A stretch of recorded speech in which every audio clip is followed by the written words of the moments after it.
नवरेनगरमध्येच नाही तर संपूर्ण अंबरनाथमध्ये भारतीय जनता पक्षामध्ये प्रत्येक विभागामध्ये प्रवेश सुरू आहेत आणि अनेक प्रवेश होतात. परंतु प्रवेश घेण्यामागचा उद्देश असा की एक प्रामाणिक पार्टी म्हणून भारतीय जनता पार्टीकडे पाहिलं जातं. आत्ताच पवन वाळेकर यांनी सांगितलं की त्यांचा अनुभव त्यांनी सांगितला की जो सन्मान तुम्हाला भारतीय जनता पार्टीत मिळतो तो इतर पार्टीमध्ये तुम्हाला मिळणार नाही. हाकेला धावून जाणारी ही भारतीय जनता पार्टी आहे. आज जे 100-125 लोकांनी जो भारतीय जनता पार्टीमध्ये प्रवेश केला आहे तर त्या सर्व कार्यकर्त्यांना मी मनापासून शुभेच्छा देतो आणि त्यांना सन्मानाने ह्या पक्षामध्ये वागणूक मिळेल अशी मी ग्वाही देतो. एक तर फार मोठी पाण्याची समस्या आहे अंबरनाथला, रस्त्याची समस्या आहे, पाण्याची समस्या आहे आणि कचरा जो आहे कचरा रस्त्यावर टाकला जातो, दुर्गंधी.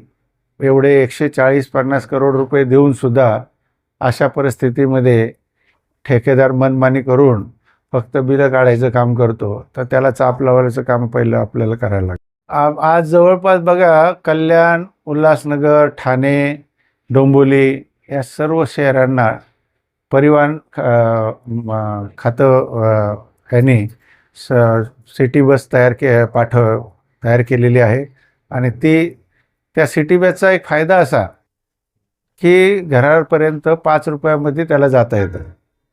त्याला कुठल्याही प्रकारची अडचण येत नाही. आणि सर्वात मोठा म्हणजे MIDCमध्ये जो कामगार आहे तो कामगार पायी जातो स्टेशनपासून. अगदी 4-5 किलोमीटर पायपीट होतं. आमच्या भगिनी जातात, अक्षरशः त्यांच्याकडे पाहिलं तर डोळ्यातून अश्रू येतील अशी त्यांची अवस्था असते.